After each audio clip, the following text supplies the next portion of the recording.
한 주간 있었던 이제 뭐 경제 관련된 이야기 한번 해보도록 하겠습니다. 오늘이죠, 오늘 비트코인이 이제 9만 달러를 막 붕괴하면서 지금 김치 프리미엄 이런 거 싹 빠지고 지금 아주 난립니다. 이 비트코인은 그래도 좀 버틴다 했었던 게 최근 며칠이었고, 알트코인은 뭐 박살나가지고 뭐 저 마이너스 60%예요. 저 과거로 돌아가고 싶어요. 이런 사람들이 엄청 많거든요. 근데 거기서 더 빠졌어요, 오늘. 더 빠져서 지금 알트코인 한 분들 뭐 마이너스 7, 80% 찍히고 뭐 이런 상황이라고 보시면 됩니다. 비트코인도 지금 뭐 최근에 사셨던 분들은 한 10%, 15% 하락을 맛본 분들이 좀 많죠. 자, 왜 그러냐? 북한 때문이야. 북한이 항상 그 해커 집단을 이용해가지고 간간히 이제 거래소를 털면서 이제 뭐 몇 천억에서 몇 조씩 이제 훔쳐서 이걸로 이제 군자금으로 쓰고 이렇게 했었는데, 요번에 이제 바이비트라는 거래소를 털어가지고 여기서 또 한 2조 정도를 지금 빼갔습니다. 그래서 이거를 지금 또 돈 세탁을 해서 한 20%가량 지금 이미 현금화를 했다, 뭐 이런 얘기들이 나오면서 막 급락하기 시작하는 거예요. 가뜩이나 트럼프 기대감 때문에 과열됐던 분위기에서 관세에 매기고 하면서 야 뭐야 이거 갑자기 왜 이렇게 빠지는 거야 라고 했는데, 해킹까지 터지면서 이제 지금 완전 시장이 박살나고 있다. 그래서 지금 코인 하는 사람들은 뭐 지금 비명을 지르고 있다고 보시면 됩니다. 그래서 지금 뭐 코인 돈 복사 됩니다, 뭐 이랬던 분들 지금 뭐 난리 났고, 거기다가 아직 끝나지 않았죠. 트럼프는 지금 관세를 더 매기겠다 하면서 너 도대체 암호화폐 대통령이라더니 지금 왜 이러는 거예요? 하면서 지금 다들 뭐 극단적 공포로 지금 갔다라고 보시면 됩니다. 그래서 이 상황에서 그러면은 미국 주식이라도 좀 좋으면 좋은데, 우리나라 사람들도 이제 기술 관련된 곳들 많이 투자하셨잖아요. AI나 뭐 아니면 뭐 이제 빅테크 이런 것들 많이 투자하셨는데 여기도 또 지금 또 안 좋습니다. 그래서 뭐 미장에서도 깨지고 막 코인에서도 깨지고 지금 앞뒤로 막 다 얻어맞다 보니까 일반적인 뭐 지금 근로자분들, 뭐 직장인분들, 이제 소액이나 뭐 이렇게 투자하셨던 분들 많잖아요. 이런 분들이 지금 어떻게 해야 되죠? 라고 하면서 지금 좀 답답해 하시는 분들이 많아요. 자, 아직 증시도 또 문제가 있는 게 지금 관세 리스크나 이런 것들 때문에 좀 시장이 되게 비관적으로 가고 있습니다. 그래서 야 이거 지금 트럼프가 본격적으로 하기 시작하면은 약간 유예하고 막 이런 거지, 저번처럼 이게 가뜩이나 불안불안하게 약간 고점 아닌가라는 그런 막연한 걱정을 하고 있는 사람들이 많았는데 막 터지니까 막 쭉쭉 빠지고 어떤 것들 막 10%, 15%씩 막 급락하고 이런 일들이 지금 일어나고 있는 거예요. 자, 이 와중에 이제 미운 오리 새끼로 불렸던 이제 한국 국장은 또 선방을 하고 있습니다. 그래서 연초 대비 가장 많이 올랐던 게 또 이제 코스피인데 여기 지금 안 빠져요. 그동안 이제 많이 이제 다져 놓은 거죠. 이미 다 떠났어. 이런 거에 휘둘릴 사람들은 다 떠났기 때문에 우리는 그냥 간다 하면서 생각보다 지금 좀 잘 버티고 있다 라고 보시면 됩니다. 그런 거 보면은 항상 더 가자라고 할 때가 단기 고점이고, 야 여기를 떠나라, 누가 이거 하냐라고 할 때가, 감히 나한테 국장을 추천해? 라고 할 때가 사실은 좀 저점인 것 같기는 해요. 자, 비트코인 막 계속 빠지고 있죠. 그러니까 지금 알트코인 다 박살나 있고 이런 상태에서 유일하게 지금 잘 되고 있는 데가 금입니다. 금이 그래도 좀 올랐어요. 최근에 이제 금이 너무 갑자기 폭등하면서 한국 기준으로는 조금 이렇게 조정받고 있지만 뭐 전체적으로 전 세계를 기준으로 봤을 때 금은 그래도 지금 꾸준히 올라가고 있고, 디지털 금이라면서 했던 비트코인은 빠지고 있는 상태다라고 보시면 되겠습니다. 근데 뭐 저도 비트코인 전문가는 아니고 뭐 조금 가지고 있지만, 코인은 뭐 맨날 이러니까 그냥 마음 편히 마음 비우고 있는 게 맞지 않을까라는 생각도 좀 들어요. 자, 지금 이제 부동산 얘기 한번 해보면요. 지금 GTX B와 C가 지금 A 다음으로 준비를 하고 있었죠. 이미 여기는 계획도 다 나왔고 설계도 했고 이제 착공식도 했고 착공만 하면 되는데 착공이 안 되고 있습니다. 말 그대로 첫 삽을 못 뜨고 있어요. 이거를 하려고 보니까 특히 B와 같은 경우에는 이제 민자로 해보려고 하는데 이게 사업성이 잘 안 나옵니다. 그리고 이제 C는 사업성은 좀 나오는데 예상보다 지금 공사비가 많이 올라가다 보니까 이 공사비를 맞춰가지고 민간에서 자본을 끌어다가 투자해서 회수를 하려고 보니까 잘 안 되겠는 거예요. 그래서 이 컨소시엄에 참여를 했던 이 건설사, 뭐 그리고 이제 시행사라고 해야 되겠죠. 이제 뭐 자금까지 다 따져서 민간 기업들이 봤을 때 쉽지 않은데 라는 생각에 지금 뭐 탈퇴를 하고 있습니다. 탈퇴 러시가 일어나고 있어요. 그러다 보니까 이거를 하려고 하는 주체도 있지만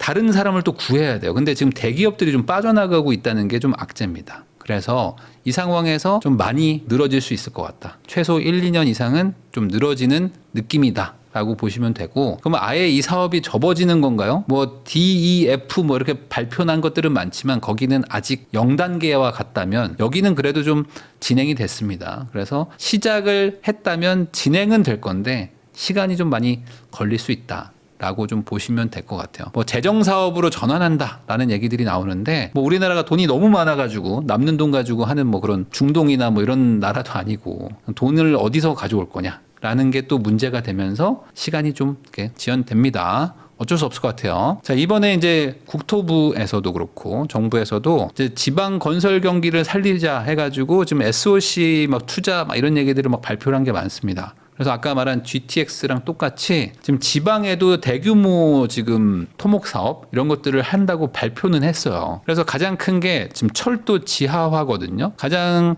뭐 유명하다고 할 수 있는 데가 이제 부산역에 우리 KTX 타고 내리면 거기 앞에 엄청 넓은 그 철도망이 있습니다. 그래서 거기가 폭으로 치면 얼마일까요? 뭐 엄청 넓잖아요. 근데 거기를 지하화를 해가지고 이 부산역부터 이제 부산진역까지 이제 좀 장기간 거기 이제 북항 재개발까지 같이 엮여 있는데 한마디로 부산역 앞에 부산항까지 해서 전반적으로 다 개발을 하려고 하는 이 프로젝트가 있거든요. 근데 여기 이 철도가 딱 지상에서 막고 있어서 이 단절을 시켜놓는단 말이에요. 요거를 지하화하자. 여기다가 1조 4천억을 넣겠다. 1조 4천억을 넣는다고 합니다, 지금. 그러니까 이게 될 거냐라는 것도 또 약간 의문인 거예요. 왜냐면, 그러니까 돈은 어떻게 구할 수 있을까라는 거에 대한 근본적인 의문이 드는 거죠. 왜냐면 이거 지하화를 해가지고 그냥 여기다 세금을 투자하는 게 아니라 이 투자한 거 이상의 이득을 뽑아내야 되는데 그럼 그 지상을 뭔가를 개발해야 되겠죠? 그럼 당연히 민간에서도 여기를 개발을 해가지고 거기서 개발 이익이 나와야지 투자를 하는 건데 이게 될까? 뭐 대전도 지금 한다고 하고 안산도 한다고 하는데 이게 지금 앞으로 잘 될지는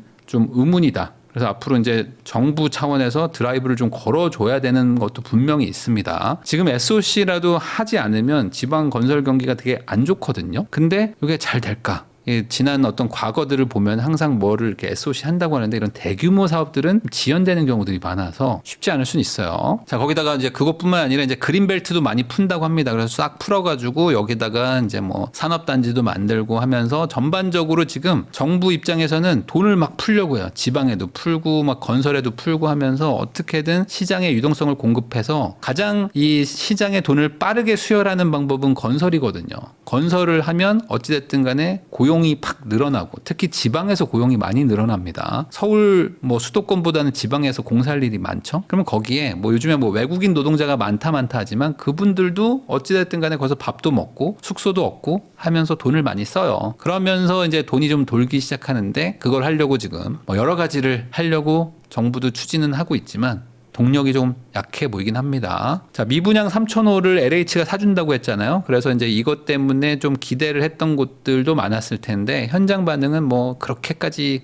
크지는 않다. 뭐 약간 미지근하다고 합니다. 물론 이제 뭐 미분양이 뭐 지금 몇만 호, 뭐 7만 호를 넘어갔다, 뭐 10만 호다, 뭐 추정치는 그렇다라고는 얘기도 하지만 3천 호라도 있는 게 좋겠죠. 근데 이제 이것도 뭐 국토부나 이런 데서는 이 정도면 충분하지 않냐라는 얘기를 하는데 현장 반응은 조금 미지근하다. 그러니까 이게 어떤 정부 차원에서 사주기에는 금액대가 너무 많아요. 너무 크죠. 그러니까 결국에 민간에서, 그러니까 민간인들, 그냥 일반 국민들이 이런 걸 좀 사주면서 돈이 좀 돌아야 될 텐데 여기가 지금 꽉 막혀 있다라고 보시면 됩니다. 한국은행이 이제 기준금리도 인하를 했죠. 그래서 3%에서 2.75로 낮추면서 지금 경제가 너무 안 좋기 때문에 이제 금리를 좀 인하하겠습니다라고 발표를 했고 앞으로 추가 인하가 좀 예정되어 있습니다. 바로 하진 않겠지만 한 봄 넘어서 여름쯤 또 인하를 하려고 지금 계획은 하고 있는 것 같아요. 상황에 따라 다르겠지만. 자, 우대금리를 점검하고 있다. 그래서 이제 금융당국이 이제 은행들이 이자 장사한다고 해서 금리 안 낮추고 있다라고 하면서 지금 막 혼내고 있어요. 그래서 이제 조만간 시장금리도 낮아진다는 거를 아마 여러분들도 체감하게 될 겁니다. 자, 은행 주담대 지방에 공급돼야 된다. 대출금리, 기준금리를 반영해야 될 때 이러면서 지금 정부에서 나오는 얘기가 뭐냐면 지방에 돈이 좀 가게 하자. 그리고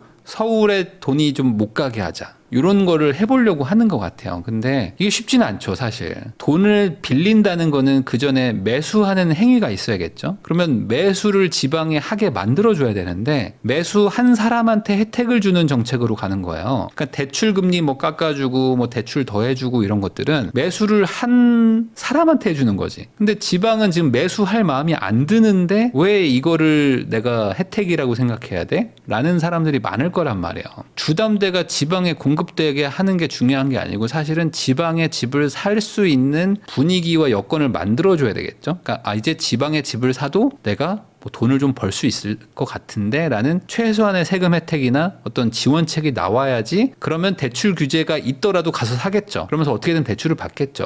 살 방법은 딱히 보이지 않는데 대출은 많이 풀어줄게 라고 하면은 어차피 안 사거든요. 그래서 요거는 좀 효과가 많진 않을 것 같다. 유주택자 주담대도 지금 슬슬 풀려고 하는 게 있습니다. 그래서 지금 전반적으로 은행들도 이제 본격적으로 영업을 해야 돼요. 그래서 이제 이래저래 슬슬 이제 간을 보면서 소위 말하는 적절한 속도로 대출 규제를 풀고 있는데 이게 이제 2월 지나고 3월 되고 뭐 그러면서 이제 점차 시장에 또 반영되지 않을까. 작년, 재작년 다 3월부터 본격적으로 이제 시작이 됐어요. 대출의 어떤 완화가 시작되고 4월에 작년이었나요? 재작년이었나? 그 총선이 4월 10일이었나 했죠. 그래서 4월 10일 딱 총선 나오면서 결과 나오고 바로 거래량이 막 폭증했었거든요. 근데 정치의 불안감이 좀 사라지면서 불안정성이 사라지면서 거래량이 폭발하는 것처럼 이번에도 또 그렇게 될 것 같은 뭔가 그런 기운이 좀 보입니다. 자, 대출 받을 사람은 당장 은행 가라. 다음 달엔 깜짝 놀란다. 그래서 지금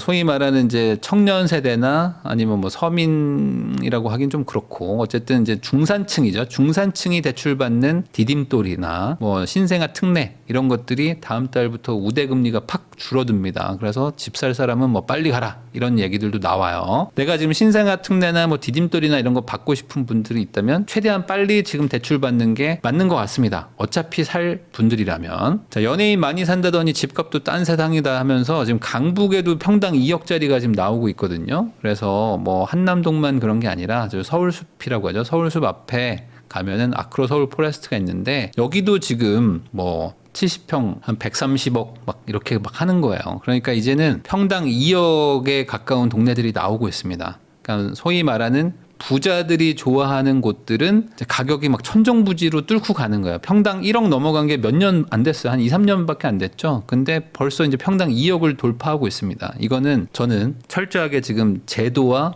법의 문제다. 라고 저는 생각합니다. 자, 사돈 집도 반포 살았으면 그 사세 레미안 원베일리의 2호 커플 여기가 지금 뭐 원결회라고 해가지고 아파트 단지 안에서 커뮤니티를 만들어서 이제 나름 결혼 정보 회사처럼 운영을 하는 게 있어요. 뭐 저는 그게 나쁘다고 생각은 안 합니다. 뭐 결정사에다가 몇백만 원 줄 돈을 우리 아파트 사람들끼리 뭐 모여서 하면 어떠냐? 라는 마음으로 하는 거니까 뭐 저는 그건 나쁜 건 아닌데 결국에 이런 식으로 계속 부자들이 모여 살게 되니까 이제는 이 동네가 뭐 한두 푼 하는 아파트가 아니잖아요. 30평대가 지금 45억에서 50억은 하니까 최소한 여기 아파트에 사는 분들이라면 뭐 경제적으로 문제는 없겠다라는 게 증명이 되는 거죠. 그러니까 이제 집이 자기의 자산을 나타내는 어떤 명함 같은 게 더 강해지는 거죠. 그러다 보니까 이제 이런 일들도 일어나는데 이걸 확대해서 옆 단지들까지 같이 넓힌다고 합니다. 그러니까 이제 부자 커뮤니티 안에서 부자들끼리 결혼하는 그런 문화들이 점점 더 강해질 것 같아요. 이걸 막을 수는 없지만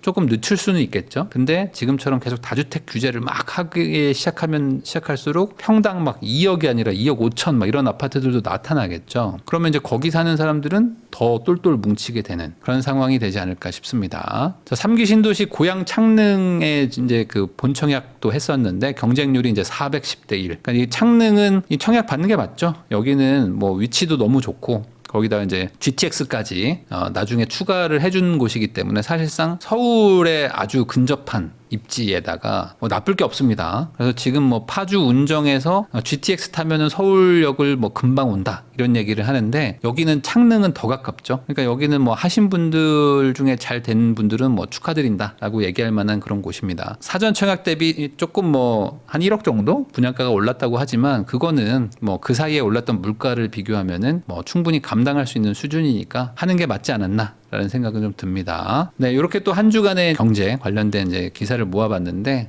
계속 점점 더 양극화가 심해진다. 라는 느낌을 강하게 받고, 그리고 한 주 한 주 지나갈수록 점점 더 어떻게 가격이 벌어진다는 얘기들만 나오니까 참 뭐 여러분들 듣는 분들도 좀 답답하실 텐데, 이게 지금 시황과 정책과 모든 것들이 지금 맞물려서 이렇게 가고 있는 거라 당장은 뭔가 방향이 바뀌기가 쉽지 않을 것 같다는 또 생각이 좀 드네요. 한 주간 있었던 뉴스 한번 정리해 보겠습니다. 지금 2월 달에 가계대출이 이제 갑자기 급등을 해버렸어요. 그래서 지금 한 5조 정도가 좀 늘었대요. 원래 지금 가계대출이 계속 줄고 있었거든요. 그리고 이제 작년 한 9월부터 해가지고 대출 규제가 팍 터지면서 실제로 가계대출도 이제 상환하는 속도 대비 대출 받는 속도가 느려지면서 전반적으로 이렇게 줄고 있었는데 1월, 2월, 뭐 12월 해가지고 쭉 늘어나다가 지금 2월에 갑자기 급등하고 있습니다. 그게 뭐 여러 가지 이유가 있겠지만 뭐 금리 인하 얘기도 있었고요. 그리고 연초가 되면서 이제 대출 규제가 또 풀리면서 그동안 밀렸던 수요가 갑자기 폭발했다. 라고 보는 게 좀 더 맞겠죠. 거기다 이것도 있습니다. 신생아 대출이 지금 부부 합산 소득으로 2억까지 늘려줬어요. 원래는 1억 3천인가 그랬는데 이걸 2억으로 늘려주니까 이제 고소득자인데 이제 신혼부부의 맞벌이 뭐 이런 분들이 갑자기 이제 해당이 안 되다가 해당이 된 거죠. 그러면 이게 6억 이하의 대출이 나오던 사람이 이제 9억까지 대출이 나오게 되는 거니까 어찌 보면은 합산 소득이 2억인 사람한테 9억짜리 집을 사는 거는 막 너무 어려운 건 아닐 거 아닙니까? 이분들이 아예 돈이 없이 시작하는 것도 아닐 거고 몇 년간 돈을 모은 상태에서 대출도 연소득이 2억이면요. 단순 계산해도 한 10억 이상 대출 받을 수 있거든요. 그러니까 이분들이 신생아 대출 받는 거는 아주 부담스러운 건 아닐 거예요. 그러다 보니 한 달에 1조 원씩 막 팍팍팍팍 늘었더라. 라는 얘기도 있습니다. 그러니까 이런 것들까지 다 합쳐져가지고 지금 가계대출이 늘어나고 있는 거죠. 자, 그리고 토허제가 풀린 지 이제 얼마 안 됐죠. 이제 한 2주 좀 넘었죠. 근데 이게 지금 금리 인하까지 이어지면서 지금 서울 집값이 아주 많이 올라가고 있는 상태고 특히 특정 지역에서 이제 점차 벌어지고 있다. 그러니까 이게 온기가 좀 퍼진다라고 하는 게 더 문제라고 볼 수도 있겠죠. 그래서 지금 이게 뭐 단순히 그 토허제가 풀린 곳만 그런 게 아니라 약간 그 계기가 돼버렸어요. 그러니까 그 작년 10월 이후로 거래량이 쫙 급감하면서 서울 집이 어떻게 되나 하고 이제 보고 있던 분들 그리고 이제 정치적 혼란이나 이런 것들까지 겹치면서 좀 지켜보자, 좀 한 3, 4월까지는 지켜봅시다라고 했던 분들이 갑자기 느닷없이 오늘부터 해제라고 해버리니까 강남발 상승이 막 온 거죠. 폭등이 막 생기기 시작하니까 부랴부랴 사람들이 사는 그 분위기가 지금 계속 이어지고 있다고 보시면 되겠습니다. 자, 금리가 지금 내려가고 있어요. 그래서 지금 지난주부터 계속 지금 시중은행들이 주담대도 내리고 있고 뭐 신용대출도 내리고 있고 뭐 0.3에서 뭐 0.5 뭐 이렇게 막 계속 내리고 있거든요. 근데 예대금리 차는 2년 반 만에 최대다. 이게 뭐냐면 예금 금리는 더 빨리 내렸고 대출 금리는 이제 천천히 내려가고 있는 상태다 보니까 지금 요 차이가 엄청납니다. 그러다 보니까 은행 입장에서는 지금 수익이 제일 높은 상태로 가는 거죠. 빌려줄 때는 이자 많이 받는데 내가 돈 받아가지고 이제 예금 이자 줄 때는 조금만 줘도 되는 거니까. 그래서 은행들 지금 놓았다라고 얘기하시면서 은행 욕하는 분들도 많은데 사실 은행들도 답답하다고 제가 몇 번 말했잖아요. 이게 정부 입장에서 대출을 줄이라고 하다 보니까 어떻게 뭐 금리를 높이는 수밖에 없잖아요. 예금 금리는 이제 기준금리 따라서도 낮추는 거니까. 그럼 어떡합니까? 그러면 같이 저도 대출금리 낮출게요라고 하면은 정부가 야 대출 규제하라고 그랬잖아.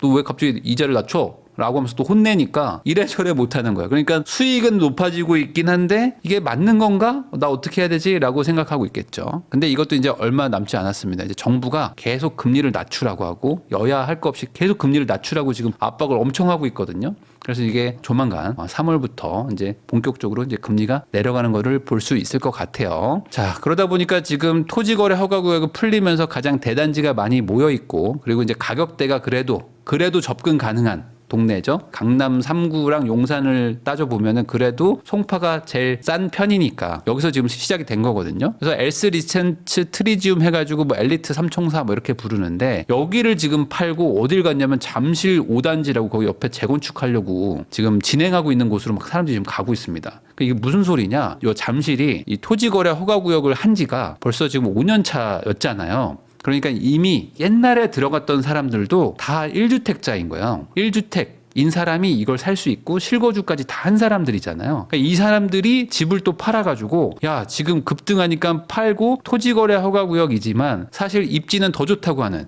이 재건축 이 잠실역 사거리에 딱 여기 붙어 있거든요. 여기 주공 5단지가 여기 붙어 있거든요. 잠실역 사거리에 붙어 있는 여기 재건축으로 가자.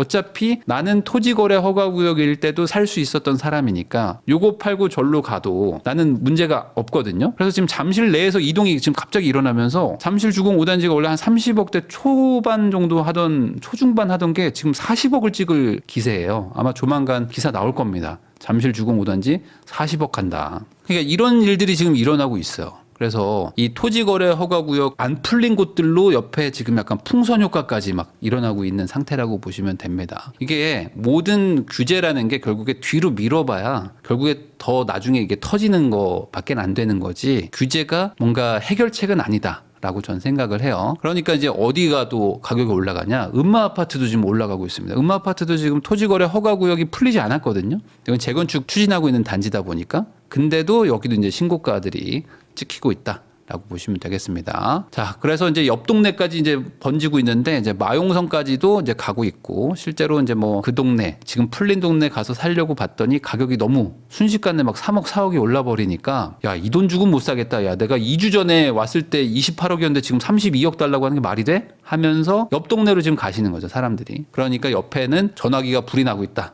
라는 기사들도 나오고 있고요. 자, 근데 이 와중에 이게 왜 그런지 모르겠는데 서울시에서는 이 토호제 해제가 집값 영향이 없다라고 말을 하고 있는데 이거는 저는 좀 좋은 방향은 아닌 것 같아요. 그래서 뭐 제 개인적인 의견이지만 제가 이제 토지거래 허가구역을 풀었다는 거를 이제 규제를 해제해서 가격에 눌렸던 게 이제 정상화가 됐다라고 말하는 게 차라리 맞지. 영향 없는데요?라고 말하면 누가 믿겠습니까 이거를? 이거는 거짓말이라고밖에 볼 수가 없는 거잖아요. 왜냐하면 이렇게 말할 수 있는 것도 고작 한 2, 3주밖에 안 됩니다. 왜냐하면 실거래가 찍히거든요. 한 달 뒤면 실거래가 다 찍혀요. 그러면 2월 중순에 풀렸으니까 3월 하순 정도만 돼도 실거래가 막 빡빡빡 찍힐 겁니다. 이제 뭐 엘스 리센츠 뭐 이런 애들이 막 32억, 33억이 막 찍힐 거예요. 조금 있으면. 그리고 아까 말한 잠실 주공 5단지 뭐 레미안 대치 팰리스 뭐 이런 것들이 막 40억, 50억 이런 게 막 찍힐 겁니다. 거래가 엄청 많이 됐거든요. 그러니까 이런 것들이 나올 건데 이렇게 집값에 영향이 없다고 말하는 건 조금 이상한 거죠. 그러다 보니까 지금 아파트값 특히 이제 서울 아파트값이 이제 역대 최고 뭐 이렇게 나오는데 평균 매매 가격이 지금 폭등하고 있어요. 왜냐하면 너무 비싼 단지들이 갑자기 지금 거래가 많이 되니까 평균가가 이제 확 올라가 버린 거라고 보시면 되겠습니다. 자, 그러다 보니까 이제 어떻게 되냐면 이제 이게 끝도 없이 가고 있는데 그 원베일리라고 불리는 반포동의 지금 가장 비싼 아파트죠. 평당가가 비싸다고 말할 수 있는 그 반포 레미안 원베일리가 60억 넘은 게 얼마 전인데 이제 70억을 부르고 있어요. 그래서 다른 동네에서 팔아서 그래 역시 반포인가 하면서 또 반포로 가는 수요들도 있을 거 아닙니까? 그래서 여기가 지금 이제 국평인데 30평대 국민평형이 지금 70억 호가를 부르고 있고 최근에 뭐 어제 오늘 해가지고 70억 거래가 됐다는 얘기들이 막 돌고 있거든요. 그러니까 이게 뭐냐 이거죠 도대체.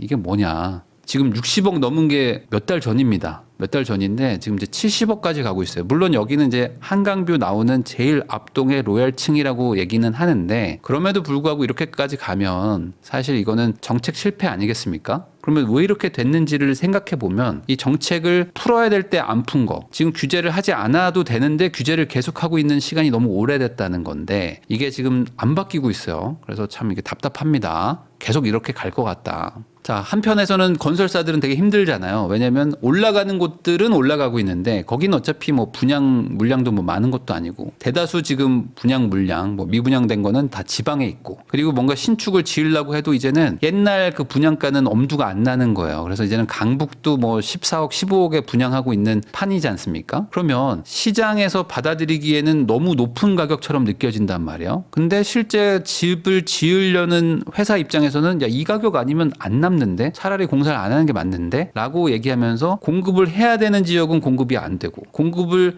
이제 좀 멈춰야 되는 곳들은 미분양이 쌓여 있는 말 그대로 지금 완전 그 꼬여 있는 상태라고 보시면 됩니다. 그래서 이거를 풀어주는 거는 제가 봤을 때 다주택 규제 해제인데 전혀 생각이 없는 것 같아요. 자, 부동산 최악 한파의 줄도산 이제 건설업도 이제 다시 이제 4월 위기설이 이제 다시 나오고 있습니다. 지금 PF가 그래도 조금 뭐 안정 자금을 넣으면서 좀 버티고 좀 어느 정도 해결을 좀 받는데 금리 인하가 이제 되면서 조금은 더 여유가 생기겠지만 그래도 지금 버티고 있는 시간이 길어지면 길어질수록 이제 무너지는 곳들도 나타나겠죠. 자, 이렇게 된 이유는 이제 국회에서 법이 안 바뀌고 있어요. 그러니까 뭔가 이 지방 경제 활성화 그리고 지방 뭐 어떤 경기 활성화 그리고 이제 지방의 미분양도 해결은 해야 됩니다. 그러면 그런 것들을 하려면 결국에 다주택자들이 그나마 좀 돈도 있고 여유도 있기 때문에 지방에 뭐 실거주하지 않을 집이지만 투자 목적으로 사는 그 수요가 분명히 마중물 역할을 하거든요. 근데 그거에 대해서 지금 2년 넘게 취득세 중과 완화하는 거, 뭐 양도세 뭐 일부 뭐 중과하는 거, 뭐 이런 것들, 뭐 종부세도 좀 완화하겠다고 했던 것들이 정부가 추진하고 있는 게 뭐 거의 안 됐다고 보시면 돼요. 그래서 되게 애매하게 바뀌어 버려가지고 지금은 옛날보다 더 똘똘한 한 채를 권장하는 정책으로 지금 가 있는 상태라고 보시면 돼요. 그러니까 과거보다 더 똘똘한 한 채를 권장하는 정책이 돼버리다 보니까 이제는 반포가 이제 막 70억을 찍고 있는 상태라고 보시면 되겠습니다. 자, 지방은 지금 너무 힘들어가지고 어떤 것까지 나왔냐면 신축 아파트인데 보증금 1억에 월세 10만 원, 뭐 이렇게 아예 그냥 임대로 돌리는 곳들도 지금 나타나고 있어요. 왜냐면 이거를 막 원가 이하로 던지는 건 너무 힘들다. 그러면 우선 어떻게든 좀 버텨보자 해가지고 우선은 임대로 주고 나중에 뭐 분위기 좋아지면 그때 팔아보자. 라는 생각으로 가는데 그러다 보니까 이제 월세 부담이 좀 낮겠죠. 신축인데 뭐 월세 10만 원이면 낼 사람들도 있잖아요. 그래서 이제 지방에 있는 분들이 여기로 많이 입주하면서 뭐 그래도 입주를 좀 많이 채웠다라는 얘기들도 나오고 있습니다. 지금 건설사들이 지금 많이 힘든 곳들이 많아요. 그래서 꽤 큰 기업들도 지금 뭐 사옥도 판다고 하고 뭐 대출도 받고 뭐 자기 있는 자산들 팔면서 유동성 확보를 많이 하고 있습니다. 생각보다 지금 미분양 같은 것들도 좀 늘어나고 쉽게 안 끝나겠는데 라는 생각들에 예전처럼 또 망할 수는 없으니까 이제 현금 확보를 많이 하고 있다. 라는 소식도 좀 전해드리고요. 이런 내용도 있습니다. 뭐냐면 이게 정책이 여러모로 지금 좀 꼬여 있는 게 많은데 이 지금 이제 노인들도 많아지고 있다 보니까 이 노인들을 대상으로 하는 부동산도 수요가 되게 커요. 그리고 그쪽도 앞으로 이제 뭐랄까요? 되게 블루 오션 중에 하나인데 여기가 지금 어떤 법 개정이나 아니면 이런 정책의 방향성이 조금 많이 느립니다. 그러다 보니 이 노인들이 급증하고 또 돈 많은 노인들이 약간 좀 뭐랄까 노후를 보내려고 하는 그런 시설도 많이 부족해요. 그래서 이 노인분들이 지금 서울을 잘 떠나려고 하지 않잖아요. 왜냐하면 서울의 인프라가 워낙 많이 잘 되어 있고 특히 이제 병원 인프라 차이가 많이 나다 보니까 서울을 안 벗어나고 싶은데 실버타운 같은 것들은 또 막 지방에 지으라고 막 이렇게 하니까 이게 또 안 맞습니다. 수요 없는 공급을 막 하려고 하니까 이게 건설사들도 이제 잘 못 짓는 거고 여러 가지 좀 어려움이 있는 거죠. 자, 지금 비트코인 관련해 가지고 혹시 가지고 계신 분들, 뭐 저도 가지고 있지만 아주 최근에 정말 뭐 지옥과 천당과 지옥을 왔다 갔다 하고 있습니다. 그래서 지금 가지고 계신 분들이 있나요? 보면은 지금 미국의 어떤 그 경제나 아니면 미국의 미래에 대해서 되게 불확실하다. 불안하다 하는 그런 의견들이 점차 많아지고 있는 것 같아요. 특히 이제 중심에는 지금 트럼프 대통령이 있습니다. 이게 지금 미국 대통령이라고 보기에는 참 애매할 정도로 뭐 어느 정도 예상은 했지만 특히 이제 암호화폐 쪽에서는 뭐 그냥 무슨 뭐라고 해 이거를 세력이라고 해야 돼? 그러니까 대통령이 아니라 일종의 뭐 약간 뭐 작전 세력처럼 좀 얘기를 하고 있어요. 그래가지고 지금 뭐 비트코인을 엄청 뭐 이제 뭐 비축 자산으로 막 하겠다 해가지고 또 갑자기 확 올라갔다가 아닌가 보다 해서 뭐 다시 또 빠지고 뭐 관세 전쟁 한다 하면서 또 막 빠지고 이러면서 그 큰 자산인 비트코인이 막 10% 올랐다가 10% 빠지고 막 하루 만에 왔다 갔다 하고 있습니다. 그러니까 옆에 있는 알트코인들은 뭐 어떻겠어요. 지금 우리나라 그 일반 직장인 분들이 알트코인들 많이 투자하시잖아요. 어차피 비트코인은 느리기 때문에 알트코인으로 내가 인생 바꾼다 하시는 분들 많단 말이죠. 그래서 500만 원, 1000만 원, 2000만 원 막 이렇게 투자했다가 마이너스 지금 60%, 70% 맞았는데 여기서 또 10%, 20%가 더 빠지고 있는 상황이라고 보시면 되겠습니다. 완전 박살나고 있다고 보시면 돼요. 이 비트코인 트럼프 한마디에 93,000 딱 찍고 다시 반납. 하루 만에 있었던 일입니다. 완전 지금 뭐 롤러코스터고 이게 완전 뭐랄까 작전 세력이 그냥 뭐 가지고 노는 판이라고 보셔도 뭐 무방할 정도의 지금 무빙을 보여주고 있는 상태라고 보시면 되고 그 이면에는 지금 관세를 안 매길 거라는 희망도 있었거든요. 그래서 미국 주식도 좀 버티고 있었던 물론 이제 기술주는 막 폭락하고 막 테슬라 빠지고 막 이러고 있었지만 그래도 전체적인 지수는 버티고 있었는데 그 희망도 좀 꺾이고 있다라는 얘기들도 막 나오고 있습니다. 그래서 전반적으로 지금 미국 주식 뭐 아니면 뭐 코인 뭐 이렇게 좀 금융자산 쪽에 투자하셨던 분들이 지금 많이 힘들어요. 많이 힘들고 특히 우리나라 사람들이 레버리지 ETF 이런 거 좋아하잖아요. 그래서 그런 거 많이 투자하셨었는데 최근에 진짜 힘든 상황들 많이 나오고 있습니다. 미국 주가 별로 안 떨어졌던데 뭐가 폭락이에요? 라고 말하시는 분들은 우리나라 사람들의 성향을 몰라서 그래. 우리는 테슬라 사고 막 이런 나라예요. 막 반도체 막 3배 ETF 뭐 이런 거 사는 나라기 때문에 지금 완전 직격탄을 맞았다고 보셔도 될 것 같습니다. 그러다 보니까 또 이제 워렌 버핏 할아버지가 다시 한번 떠오르는 거죠. 아, 역시 워렌 버핏 미리 현금 막 쟁여놓고 남들 막 미국 주식 더 간다고 할 때 쭉 팔아가지고 나는 지금 뭐 웬만하면 현금을 들고 있으려고 한다라고 했었던 이분이 또 한 번 맞았다. 라는 얘기들이 나오고 있습니다. 그래서 지금 이대로 가면은 이거 큰 문제 생긴다라고 한번 또 일침을 또 가하셨어요. 그래서 지금 앞으로 어떻게 될지 또 지켜봐야 될 것 같은데 한마디로 투자가 참 쉽지 않습니다. 다들 간다고 할 때 또 꼬꾸라지고 남들이 다 망한다고 할 때 또 올라가고 이러니까 앞으로 너무 일희일비하지 마시고 지금 이럴 때 한번 내가 안 가지고 있다고 생각하고 과연 이걸 살 것인가 라고 한번 스스로에게 많이 물어보시는 그런 계기가 되면 좋겠습니다. 나 지금 마이너스 70%인데 뭔 소리야 라고 하실 수 있겠지만 이미 빠졌는데 어떡합니까? 이미 빠졌는데 여기서 한번 다시 한번 재정비를 하는 것도 맞는 것 같다는 생각도 좀 드네요. 한 주간 있었던 경제 뉴스 한번 다뤄보겠습니다. 증시 바닥 뚫렸다, 공포에 휩싸인 월가해서 지금 미국 주식 투자하신 분들이 진짜 난립니다. 그래서 트럼프가 사고를 칠 거라는 거에 대해서 사람들이 어느 정도 예측은 하고 있었지만 역시나 사고를 쳤구나 라고 하면서 지금 사람들이 트럼프 욕하기 바쁜데 그만큼 지금 미국 증시에 투자하신 분들은 지금 정말 곡소리가 나고 있다고 보시면 될 것 같아요. 정말 심각하거든요. 이 트럼프가 지금 막 말을 쏟아내고 있고 거기다가 지금 관세 전쟁을 한다 하면서 약간 조금 간을 보나 했는데 아니 우리는 경기 침체는 상관없이 그냥 밀고 갈 거야 하면서 막 또 막 말을 막 쏟아내니까 뭐 지금 비트코인도 막 붕괴되고 있습니다. 그래서 비트코인이 막 하루 만에 막 5% 6%씩 빠지면서 1억 막 5천 6천까지 갔던 그런 비트코인이 지금 막 1억 1000대까지 막 내려오면서 급락하고 있죠. 그러다 보니까 비트코인이 빠지면 옆에 있는 알트코인은 어떻게 되죠? 비트코인이 기침만 해도 알트코인은 막 폐병에 걸린다고 하잖아요. 그것처럼 지금 마이너스 50%, 마이너스 70% 난 게 수두룩하고요. 지금 뭐 대출 받아가지고 투자하신 분들도 있을 것이고 뭐 선물 투자한 분들도 있을 텐데 아주 그냥 지금 뭐 피바다가 일어나고 있다고 보시면 되겠습니다. 가장 피바다가 나는 곳도 하나가 바로 이제 테슬라인데 테슬라를 우리나라 사람들이 되게 많이 가지고 있잖아요. 근데 이 테슬라가 하루 만에 15%가 빠졌습니다. 이게 시총이 얼마인데 15%가 빠져 하면서 완전히 그냥 대폭락인 거죠. 그래서 이 대폭락이 4년 6개월 만에 왔다. 라고 하는데 이게 480달러 정도 갔었죠. 그래서 이제는 1000슬라 간다. 1000달러 간다라고 했던 게 고작 3, 4개월 전입니다. 근데 지금 480달러에서 200달러대까지 지금 내려온 상황이에요. 그래서 이거 투자하신 분들이 지금 뭐 연락이 잘 안 됩니다. 테슬라만 빠지는 게 아니라 지금 엔비디아도 많이 빠지고 있고 지금 소위 말하는 M7이라고 하는 약간 빅테크들이 많이 빠지고 있어요. 그러다 보니까 지금 미국 주식에 투자하는 게 맞냐라는 회의론도 막 들리고 야 이러다가 어떡하지? 그 걱정이 되게 많으신 것 같아요. 왜냐면 지금 서학개미라고 해서 최근에 미국이랑 뭐 아니면 뭐 달러 자산을 많이 사야 된다 해서 국장 정리해서 미장 들어갔던 분들 많거든요. 근데 그런 분들이 지금 막 손해가 너무 크니까 이거 어떡하지?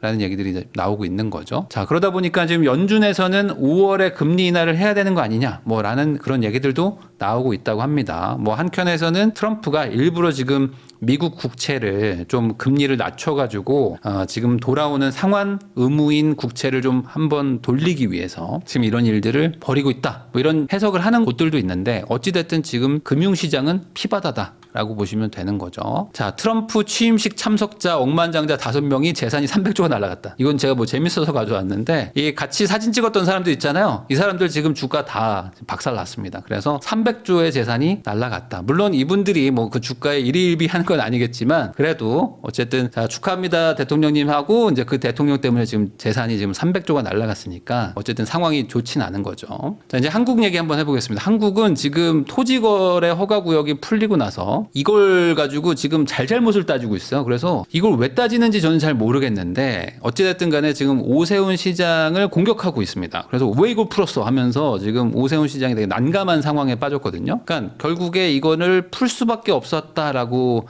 말하면서 풀었는데 풀자마자 막 몇 억이 올라가 버리니까 너 때문에 올랐다. 이런 식으로 지금 막 그 공격을 당하고 있죠. 그러다 보니까 이제 그 서울시에서 이렇게 대응을 합니다. 아, 이거 호가만 올랐지 이거 실거래 안 찍힌 건데요 라고 얘기를 해가지고 그것 때문에 또 공격을 당하고 있어요. 사실 이거는 뭐 시간이 지나면 해결이 되겠지만 신고가가 찍혔다고 보는 게 맞죠. 실제 시장에서는 뭐 거래가 다 됐고 이제 실거래 신고를 아직 안 하고 있었을 뿐이다가 지금 대다수의 사람들의 생각입니다. 실제 그걸 뭐 현장 가서 확인한 사람도 많은데 이건 약간 눈 가리고 아웅 같은 그런 상황이라고 보시면 되고 차라리 저는 제가 이제 서울시라면 이거는 풀 수밖에 없었고 이거는 가격의 정상화의 개념이기 때문에 시간이 지나면 조금 안정이 될 거니까 좀 지켜봐 달라라고 하는 게 저는 좀 올바른 대응이라고 생각합니다. 근데 문제가 생겼어요. 뭐냐면 이렇게 거래가 갑자기 급등하고 하니까 서울시 그리고 이제 단속반에서 갑자기 이제 중개사들을 이제 때리기 시작합니다. 그래서 막 지금 단속을 하고 있어요. 그래서 지금 잠실이나 뭐 이런 막 갑자기 거래가 막 된다. 이제 언론에서 막 핫하다라고 막 그 떠들어대는 그런 지역들 있잖아요. 거기에 갑자기 단속반들이 떠가지고 지금 중개사분들이 다 문 닫고 어디 카페에서 만나요. 뭐 아니면 저희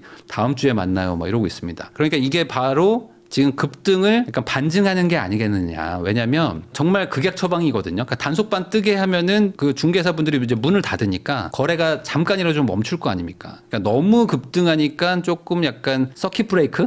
주식으로 치면 약간 브레이크를 거는 거지. 그런 거라고 보시면 될 것 같은데 어찌됐든 간에 그래서 중개사분들은 그나마 좀 거래가 되는 줄 알았는데 이제 막 다 단속반이 지금 돌고 있는 상황이라고 보시면 되겠습니다. 자, 그러다 보니까 이제 오세훈 시장이 또 이런 얘기를 했어요. 집값이 너무 오르면은 다시 규제하겠다. 그래서 제가 이거를 왜 이렇게 하시는지 제가 모르겠는데 이거는 별로 좋은 반응은 저는 아닌 거라고 생각이 듭니다. 그래서 뭐 서울시 관계자분들이 보시는지는 모르겠지만 이렇게 하는 거는 왜 이렇게 하는 거지? 라는 좀 의문이 있어요. 왜냐면 집값이 너무 오르면 다시 규제할 거면은 규제를 안 풀어야 된다는 얘기잖아요. 그러니까 내가 풀었는데 너무 많이 오르면 다시 규제한다는 거는 이거는 별로 좋은 반응은 아닌 거죠. 그래서 어찌됐든 간에 뭐 이런 얘기가 좀 나오고 있다. 그래서 뭐 너무 급등하면은 다시 뭐 토어제를 할 수도 있다고 지금 약간 엄포를 놓으신 것 같은데 그거 하면은 더 큰 문제가 생길 것이다 라는 게 또 저의 생각입니다. 그래서 이거는 약간 전공법으로 가는 게 맞지 않을까. 반포자이 74억에 현금 매수한 사람이 우즈베키스탄의 부자래요. 그래서 우즈벡에서 왜 갑자기 우리 서울 반포에 아파트를 샀지? 뭐 이런 생각을 하실 수도 있는데 생각보다 뭐 우즈벡이나 아니면 뭐 그 중앙아시아 뭐 이런 곳들 뭐 꽤 많은 곳에서 우리나라 와서 일하시는 분들이 많잖아요. 그리고 그런 분들이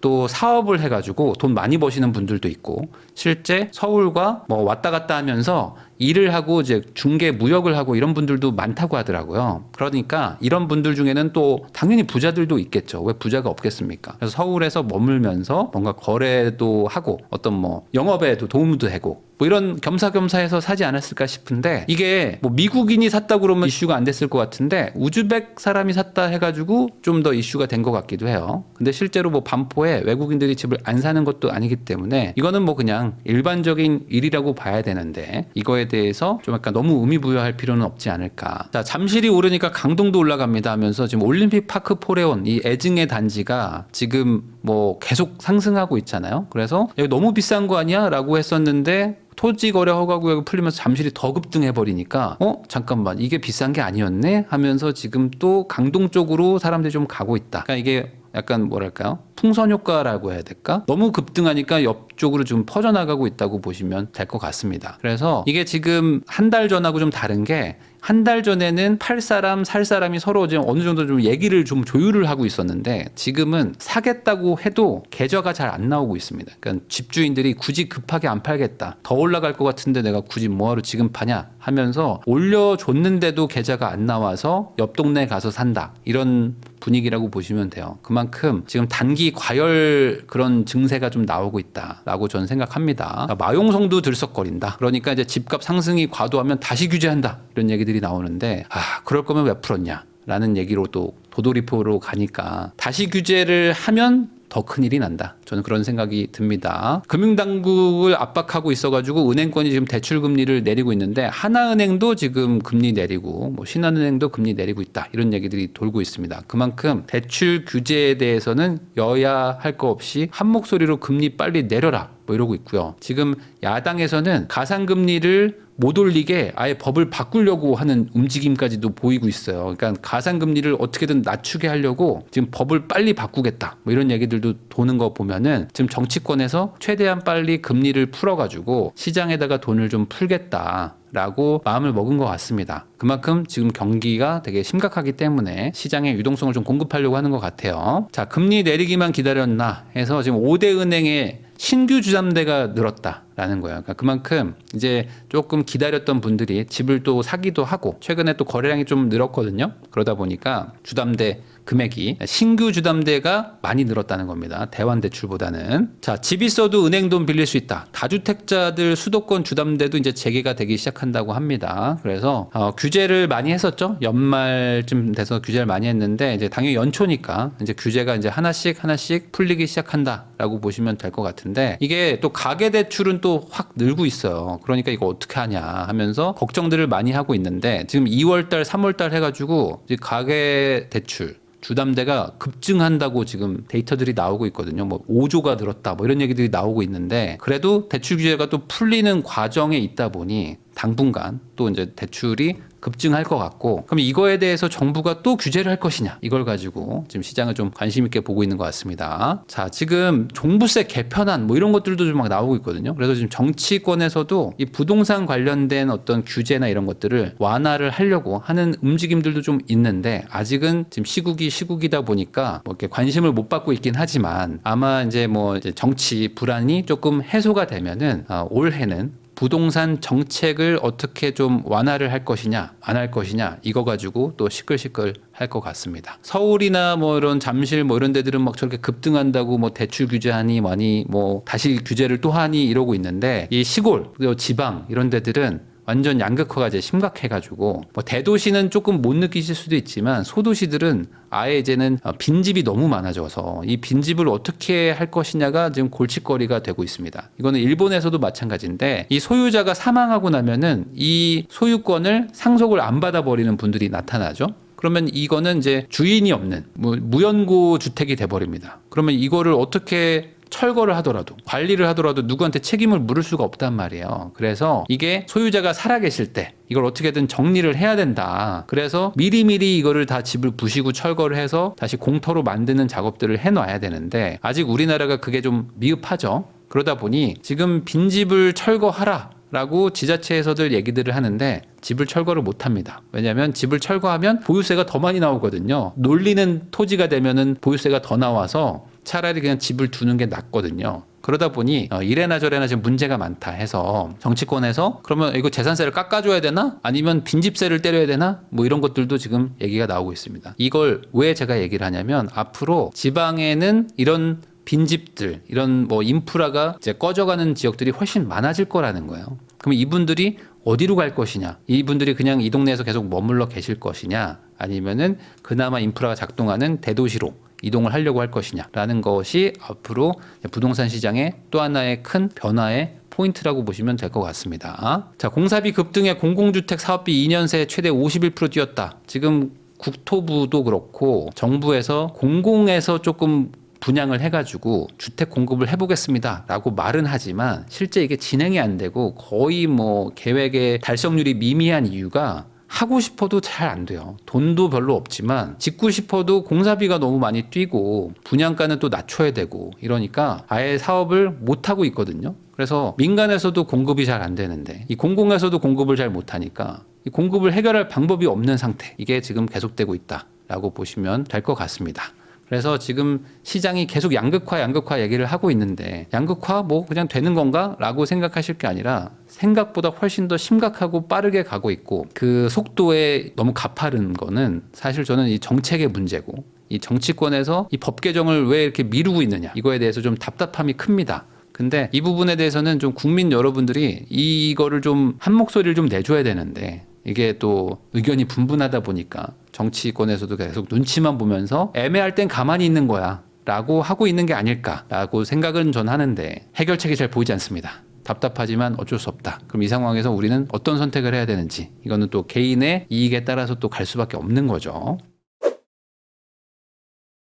한 주간 있었던 경제 뉴스 한번 정리해 보겠습니다. 이 토어제 푼 거 가지고 지금 서울시가 많이 공격을 당하고 있습니다. 그래서 이게 이제 푼지 이제 한 달이 좀 넘었죠. 그러면서 이 한 달간 이제 강남 3구만 오르는 게 아니라 지금 서울 전역으로 막 지금 불길이 번지려고 하는 게 막 느껴지고 실제로 막 거래도 막 늘어나고 하다 보니까 이게 뭔가 그 빠지고 있는 동네가 약간 회복이 되면 그나마 좀 여론이 좋을 텐데 안 그래도 오르고 있었던 동네가 더 올라가게 되는 효과로 이제 나타나면서 이거 뭐야 왜 갑자기 지금 푼 거야 하면서 지금 서울시가 많이 공격을 당하고 있습니다. 그러면서 지금 어떤 일들이 일어나냐 이미 다 나갔어요. 그러니까 뭐 인터넷으로 보고 왔어요. 저 지금 이 가격에 살 수 있나 무슨 일주일 전 얘기하고 계세요 하면서 지금 그 동네들 물건도 없고 뭐 호가는 계속 올라가고 야, 저 동네가 저 가격이면 우리는 더 올려야지 하면서 막 계속 올리는 그러니까 너도 올려 나도 올려 막 이러고 있는 상황입니다. 그러면서 또 간간히 또 거래가 되고 이러니까 지금 서울시와 정부가 좀 당황했어요. 그래서 갑자기 중개사들 뭐 단속한다고 막 급습해가지고 중개사들 다 문 닫게 하고 막 이러면서 지금 부랴부랴 어떻게든 이 과열 양상을 좀 멈추려고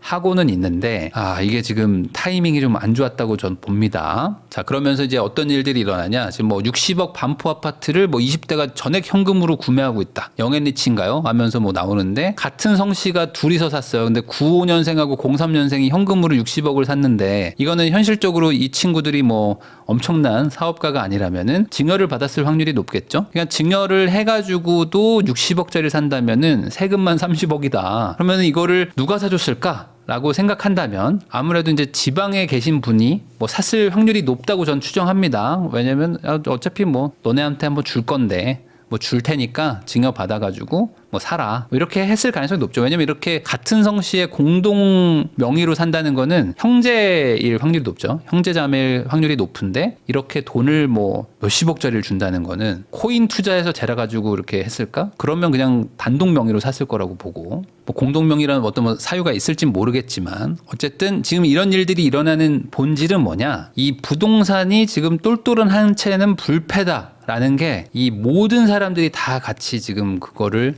생각하고 있기 때문입니다. 이건 절대 망하지 않아 라고 생각하니까 이 가격으로 지금 사는 거거든요. 그러니까 그 마인드가 깨지지 않으면 이거는 끝도 없이 가는 겁니다. 자, 원베일리가 지금 국평 보유세가 뭐 1,800만 원이다 뭐 이런 얘기들이 나와요. 그러니까 최근에 지금 공시가격이 발표가 됐습니다. 그러면서 공시가가 좀 늘면서 시세를 좀 반영했으니까 보유세도 늘어요. 근데 보유세가 1,800만 원이라고 하면 여러분들 어떤가요? 이게 많다고 하면 많은 돈이지만 시세가 지금 뭐 몇 달 만에 뭐 5억, 10억을 올라가는 그런 분위기라면 뭐 이것 때문에 집을 팔려고 하는 사람은 없겠죠. 뭐 보유세가 올라간다고는 하지만 이 상승의 속도가 더 크면 이 보유세 이런 것들은 중요한 게 아닌 거죠. 그래서 이 구조를 깨줘야 되는데 사실 이 구조가 지금 이 공고화가 되고 있고 이렇게 지금 똘똘한 한 채만 하세요가 벌써 7년, 8년 됐잖아요. 벌써 7, 8년째이기 때문에 어찌 보면은 특히 이제 뭐 30대, 20대 이런 부자분들은 내 생애에서 부동산에 관심 가졌던 동안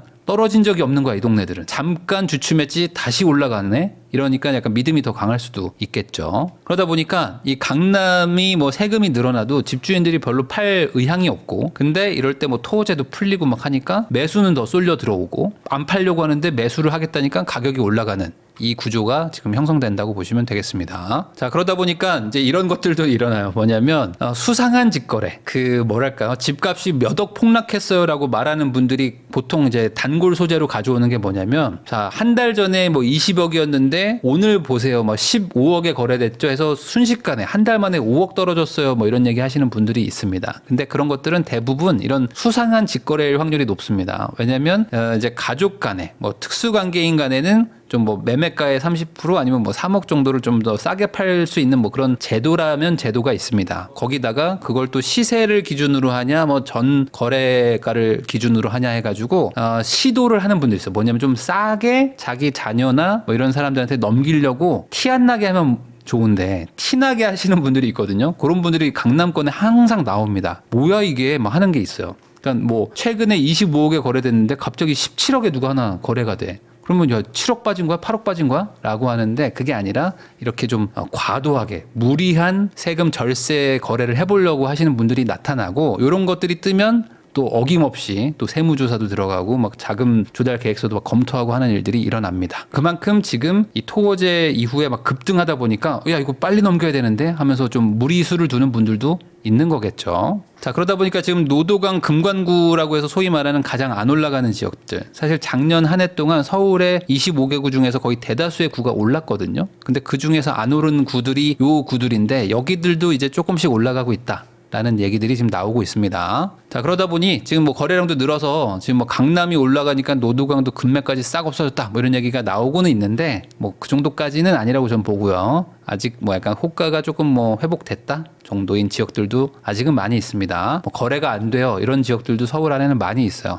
뭐 거래가 5천 건이 됐다고 해서 뭐 거래가 싹 사라질 정도의 거래량은 아니니까 뭐 이거에 대해서 너무 뭐 의미부여할 필요는 없지만 어쨌든 지금 분위기가 한두 달 전하고는 다른 거는 사실입니다. 자, 그러다 보니까 지금 정부가 마음이 급해졌어요. 그래서 집값이 급등하면은 토지거래 허가구역을 재지정하겠다. 가장 강력한 정책일 수도 있겠죠. 풀어가지고 올랐으니까 재지정한다. 가장 악수를 두는 거죠. 장고 끝에 악수를 뒀는데 그 악수를 더 악수로 바꾸는 그런 정책이라고 좀 봅니다. 풀었는데 다시 재지정하는 거는 안 풀었어야지라는 논리를 이길 방법이 없단 말이에요. 근데 그런 욕을 먹더라도 이거를 다시 재지정해서라도 이 분위기를 막아야겠다. 라는 생각을 할 수도 있고 아니면 이렇게라도 엄포를 놔야지만 너네가 조금 멈추겠니? 라는 그런 제스처일 수도 있겠죠. 어쨌든 이런 생각들을 지금 하고 있다. 지금 이렇게 똘똘한 한 채에 대한 선호도를 계속 높여놓으니까 어떤 일들이 일어나냐. 예전에는 좀 집을 좀 여러 채도 가지고 있고 하면서 뭐 서울에도 있고 뭐 경기도 가평에도 있고 뭐 부산에도 한 채 있고 뭐 이런 사람들이 좀 있었습니다. 그러면서 뭐 필요에 따라서 뭐 여러 개를 운영하는 분들도 있었는데 지금은 그런 사람들이 없어졌어요. 많이.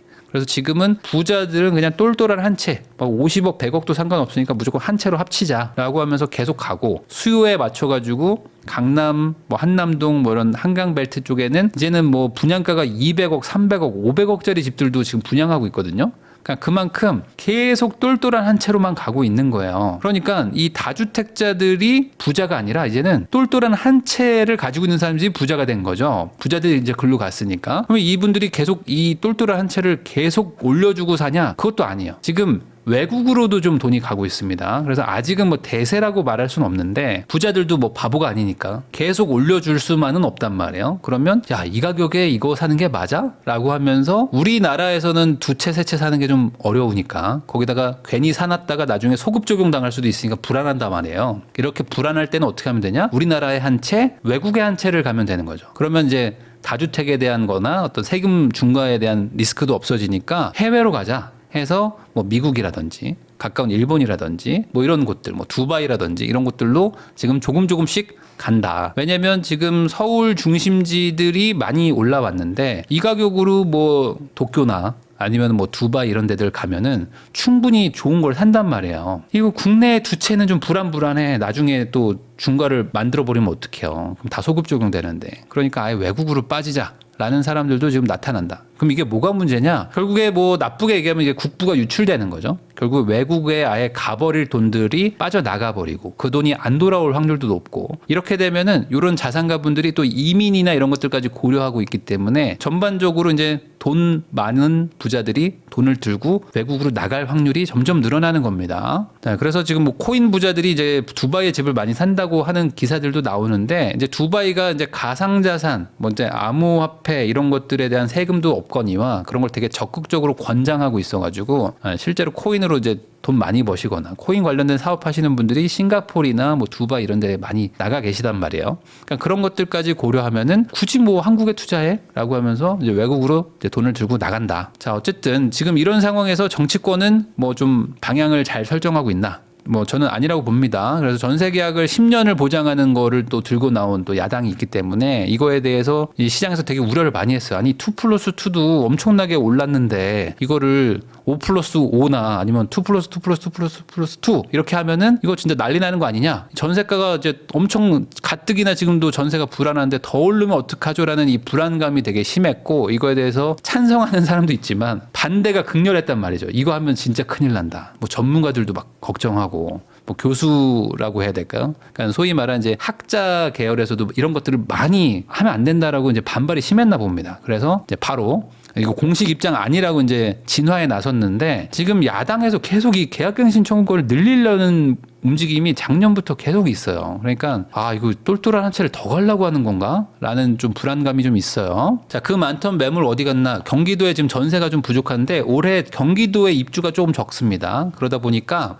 가뜩이나 지금 전세 시장이 불안한 거에서 신규 입주 물량도 좀 줄어드니까 경기도 쪽에 전세가 좀 부족할 확률이 좀 있어요. 그래서 지금 작년에는 서울의 전세가 좀 많이 오르고 했는데 올해는 좀 경기도에서도 전세가 좀 오를 확률이 좀 있어 보입니다. 이런 거를 가지고 지금 투자에 활용하시는 분들도 있죠. 자, 똘똘한 한 채가 끝나나 다주택자 중과세 폐지한다 하면서 지방 들썩이나 해서 지금 국민의힘에서 뭐 이렇게 지방 부동산 활성화를 위해서 세제를 개편하겠다고 추진한다고 하는데 사실 뭐 여당이 뭘 한다고 해서 되는 건 없죠. 지금 야당과 합의가 잘 돼야지만 어떤 정책이 바뀌는데 야당과 여당의 부동산 정책의 거리감이 엄청 멀다. 엄청 멉니다.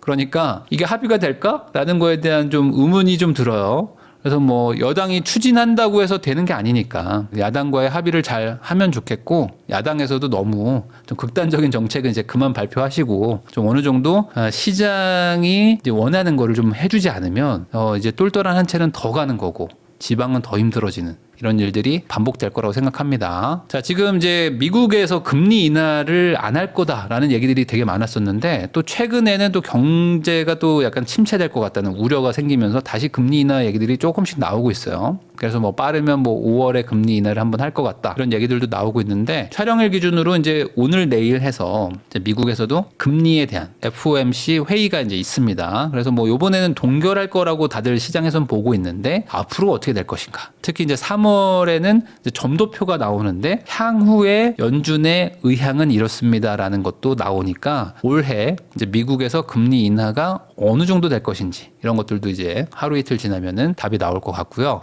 한국은 지금 마음이 급하죠. 어떻게든 금리를 좀 낮춰야 된다라는 지금 공감대는 있는데 또 이런 상황에서 갑자기 서울 집값이 또 이렇게 급등하니까 부동산 때문에 금리 내리기 또 부담스럽네라는 얘기들도 지금 나오고 있는 되게 복잡한 상황이라고 보시면 되겠습니다. 자, 그래서 지금 기준금리에 대해서 많이들 생각하고 있는데 이거는 지금 뭐 부동산 하는 분들도 마찬가지지만 지금 미국 주식 하고 있는 분들도 마음이 좀 답답하죠. 요즘에 뭐 지수도 좀 빠졌지만 뭐 S&P 뭐 이런 거 지수에 투자하시는 분들도 물론 있지만 미국 주식은 그래도 이제 뭐 테슬라라든지 엔비디아라든지 어떤 개별 주식을 투자하시는 분들도 많은데 그런 분들이 지금 기준금리가 좀 앞으로 예상이 좀 인하로 가서 유동성이 좀 풀려가지고 다시 한번 좀 살아났으면 좋겠다 이런 마음으로 지금 많이들 궁금해하실 것 같아요. 그래서 금리가 좀 내려가기를 다들 좀 바라고 있다. 투자자들은 다들 바라고 있는 그런 상태라고 보시면 될 것 같은데 요 재밌는 기사가 하나 있어서 가져왔습니다. 이 미국에서 이제 그 헤지펀드 쪽에서 이제 보고서가 하나 나온 것 같은데 한국 개미들 왜 이러지?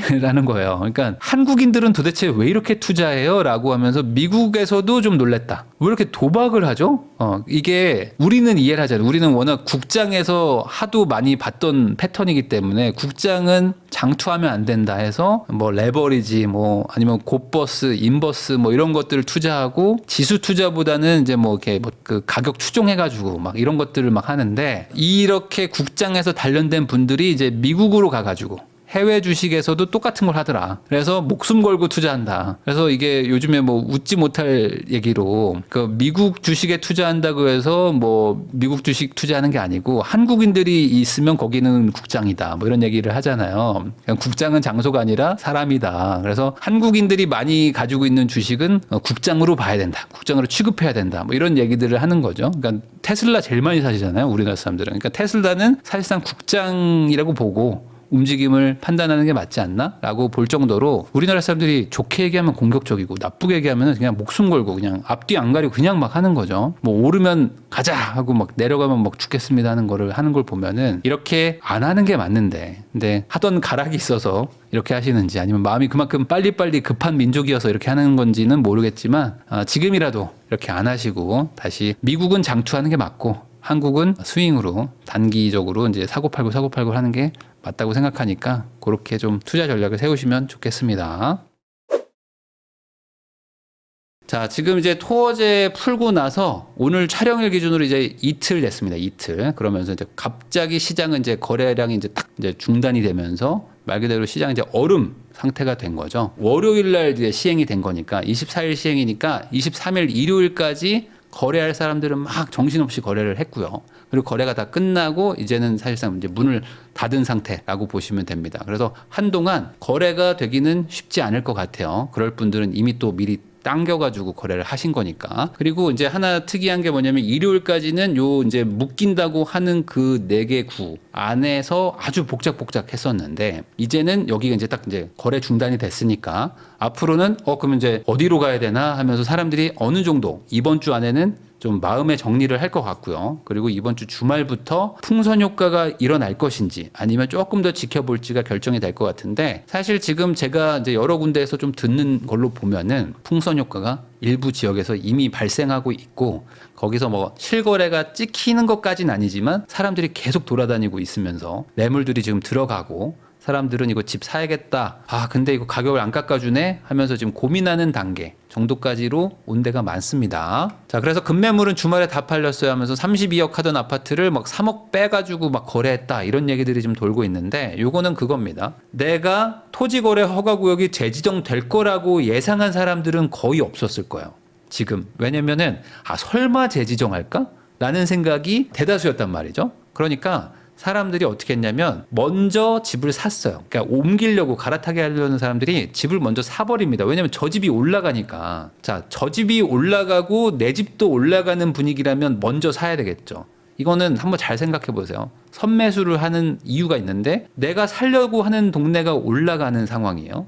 근데 파는 내 집도 올라가요. 그러면 당연히 선매수를 해서 가격을 잡아놓고 그 다음에 내 집이 올라가서 팔아서 옮기는 게 가장 베스트겠죠.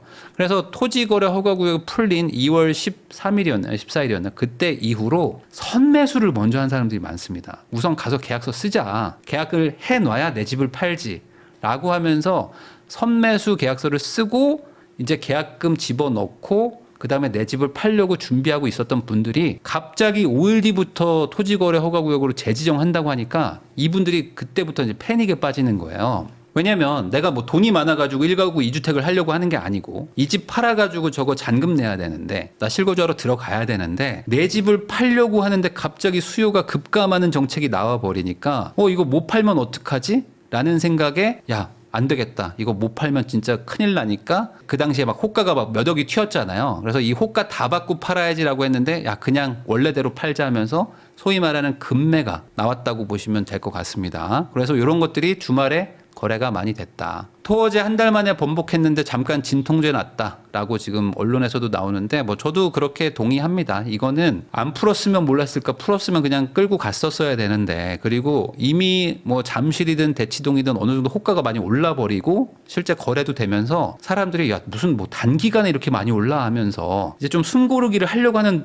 그런 분위기였거든요. 그리고 이제 다른 지역들을 좀 볼까 하고 있는데 갑자기 또 재지정을 하면서 오히려 오르긴 다 올라버리고 그 사이에 이렇게 선매수 후매도 하려던 사람들만 피를 보고 이게 이렇게 딱히 어떤 효과가 별로 없었을 것 같다. 그리고 오히려 그 옆 동네들이 지금 약간 반사이익을 보게 만들어버린 효과도 있어서 풍선 효과를 더 부추기는 효과가 나온 것 같기도 합니다. 그래서 이거 왜 이렇게 했을까라는 생각밖에 없는데 어쨌든 잠깐 진통제 났을 뿐이고 이 문제 해결은 아무것도 안 됐다. 자, 수혜주 옥수 날벼락 대치도 일단 관망이다. 근데 이건 당연한 거죠. 왜냐면 오늘부터가 이제 2일차잖아요. 그러니까 이제 딱 2일 됐는데 이런 거에 대한 아주 깊은 이해도를 가지고 이거가 이렇게 되면 바로 절로 가야지라고 생각하는 사람들은 없습니다. 기본적으로 집을 선택한다는 거는 주식처럼 오늘 A 팔고 바로 B 사고 이게 안 되잖아요. 어느 동네를 관심 있게 봐야 될까라는 거 공부할 시간도 좀 필요하고 가족끼리 상의할 시간도 필요하고 예를 들어 잠실을 매수하려고 하셨던 분이 갑자기 강동구 가가지고 집 사는 게 잘 안 됩니다. 왜냐면 강동구는 내가 생각하지 않았던 동네니까 또 가족 회의도 하고 여러 가지 얘기들을 해봐야 된단 말이에요. 알아볼 시간도 필요하고.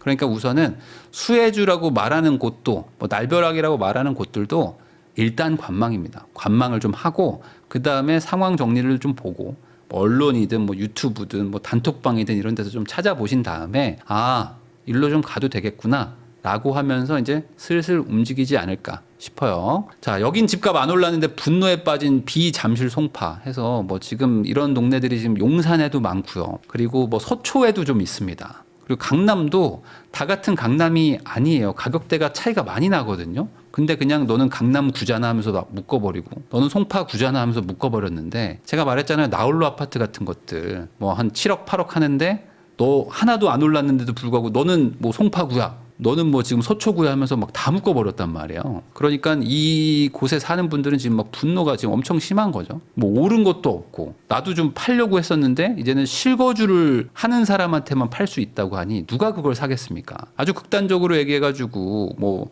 송파에 있는 나홀로 아파트를 실거주를 할 수밖에 없는 무주택자만 사라고 하면 여러분들 그거 사시겠어요? 안 사겠죠? 그 바로 옆에 강동 가면은 갭 투자도 되고 다 되는데 대단지도 있는데 굳이 뭐하러 이걸 사겠어요? 아니면 성남만 가도 같은 가격에 갭 투자도 되고 다 되는데 뭐하러 그 송파의 나홀로 구축 아파트를 실거주로 그것도 무주택자가 돼가면서까지 그걸 사겠습니까? 그러니까 이거는 최대 피해자죠. 이런 분들이 지금 최대 피해자고요. 원래 집값이 뭐 올라가는 그런 좀 소위 말하는 좋은 대단지 아파트들은 그냥 뭐 기다리면 되지 뭐 라고 생각하니까 큰 영향도 없고 좀 안타깝습니다. 자, 토제 전날 막차 탔다 해서 막 4억 내려서라도 팔았다. 아까도 제가 말했듯이 막 급매로 팔 수밖에 없는 사람들이 있었는데 뭐 거꾸로 얘기하면 이런 걸 잡으신 분들은 잘 사신 거죠. 잘 사신 거고 이렇게 싸게 팔게 된 분들은 어찌 보면 뭐 정책의 뭐 좀 피해자이기도 하지만 뭐 어쩌겠습니까? 이런 것도 운이라고 하면 운인 거니까 안타깝다라는 말밖에는 할 수가 없어요. 잠삼대청 과거 토호제 때는 어땠느냐? 거래량이 급감하면서 집값 상승세는 그대로였다라는 얘기를 하는데 거래량이 옛날에는 이제 82%가 줄었다. 물론 그때는 이제 지정을 하고 나서 뭐 여러 가지 다른 정책들도 있고 뭐 가격의 상승도 있고 뭐 하다 보니까 이게 복합적인 변수들이 같이 섞여서 그런 거라 토호제 때문에 거래량이 이만큼 급감합니다라고 볼 수는 없지만 그래도 이 가장 강력한 효과는 갭 투자, 소위 말하는 외지인 투자가 불가능하기 때문에 최소한 매수세의 절반은 없어집니다. 절반 이상 없어진다고 보면 돼요. 그러니까 거래가 안 될 수밖에 없는 것이고 거래가 급감하니까 당연히 매매가 상승이 통계적으로는 잘 안 잡힙니다.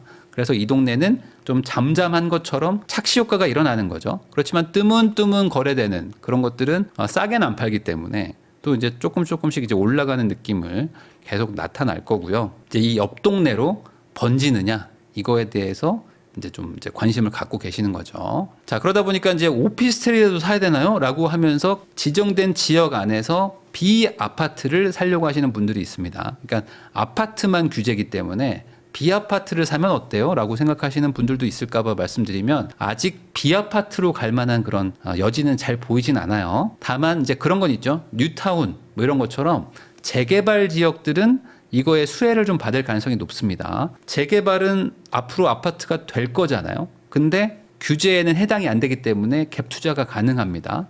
재개발이 될 만한 어떤 비아파트 이런 곳들은 이제 수혜 주고요. 그게 아니라 전혀 뭐 재개발 이런 거랑 상관없는데 그냥 이 동네도 그래도 수요가 좀 몰리지 않을까요? 라는 거는 잘못된 해석으로 저는 판단하는 게 맞지 않을까. 자, 한 달 거래가 690건인데 2명이 심사한대요. 그러니까 이게 지금 얼마나 부랴부랴한 거냐라는 거를 알 수 있는 게 구 단위로 묶었잖아요. 그러니까 동으로 묶은 것도 아니고 구 단위로 묶어버리니까 토허제를 심사하던 그런 공무원들도 있었을 거 아닙니까? 근데 이분들은 지금 순식간에 업무가 몇 배가 늘어난 거죠. 동으로 묶다가 구로 묶었으니까 아무리 못해도 한 구에 동이 뭐 한 10대 개는 있을 거 아닙니까? 그러면은 한 10배 정도 업무량이 늘어난 거죠. 그러면 이걸 어떻게 하냐고 솔직히. 그러니까 허가를 하려면 그거에 따라서 다 체크도 해야 되고 실수하면 안 되잖아요. 이게 토어제를 위반하면은 뭐가 있냐면 형사처벌을 받거든요. 뭐 벌금도 받고 뭐 심하면 막 징역도 가고 하는 게 이 토지거래 허가구역입니다. 근데 이거를 뭐 2명이 심사하는데 690건을 거래한다고 치면 이분들은 뭐 집에 못 가는 거죠.